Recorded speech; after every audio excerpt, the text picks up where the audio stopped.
कांग्रेस के बढ़ते कुनबे को लेकर कांग्रेस के प्रदेश अध्यक्ष उदय भान से खास बातचीत की गई। खबरें अभी तक की तरफ से खबरें अभी तक के संवाददाता राजा पटेल ने उनसे इस बारे में बात की। सुनते हैं।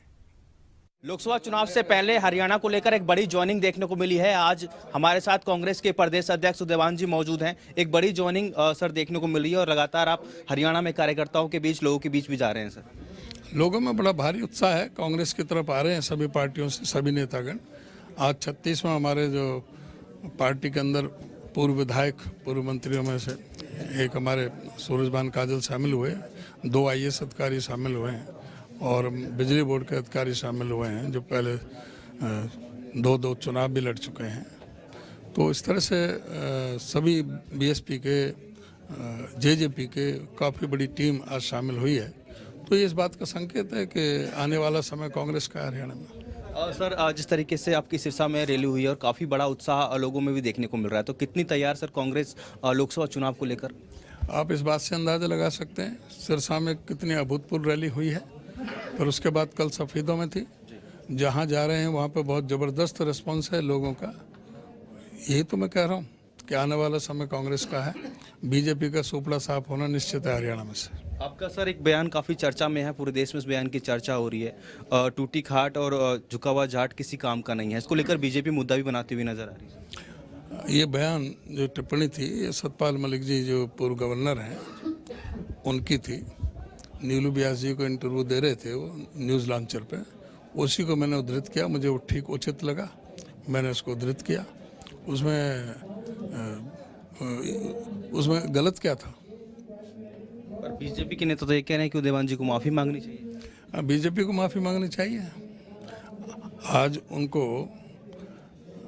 उपराष्ट्रपति जो संविधान की शपथ ली है कि उन्होंने जाट की शपथ ली है या किसान की शपथ ली है या किसी जाति धर्म की शपथ ली है, संविधान की शपथ ली है। संविधान के दायरे में कभी कोई संवैधानिक आदमी अपनी जात नहीं बताया करते इस तरह से कि मेरी जाति की अपमानित कर दिया, मेरी जाति को अपमानित कर दिया। ये बिल्कुल गलत बात थी और ये समझनी चाहिए कि ये बहुत एक सम्मानित पद पर हैं, जिनके सारे देश में एक प्रतिष्ठा होती है पद की। तो उनको इस तरह से जाति का बयान नहीं देना चाहिए था कि मेरी जाति का अपमान हुआ। जाट का मतलब क्या है? J for justice, A for action और T फॉर ट्रूथ। जो जाट है वो न्याय के लिए और सच्चाई के लिए लड़ने वाली कौम है। वो कौम है जो खेत में किसान के रूप में और सीमा पर जवान के रूप में सबसे ज़्यादा और खिलाड़ी के रूप में सबसे ज़्यादा खिलाड़ी भी इसी समुदाय से हैं। तो एक बहुत ही सम्मानित और मजबूत और इरादे वाली स्वाभिमानी मानी जाती है। वो झांसे में तो आ सकते हैं, भोले तो हैं, भोले हैं, लेकिन उनको इस तरह से अपमानित कोई करे तो वो बर्दाश्त नहीं करते। इसलिए BJP ने जो अपमान किया साक्षी मलिक का, विनेश फोगाट का, उनके आंसू नजर नहीं आए, उनको राकेश टिकैत के आंसू नजर नहीं आए। किसानों के साथ जो अपमान हुआ, किसान आंदोलन है, वो भी नजर नहीं आया।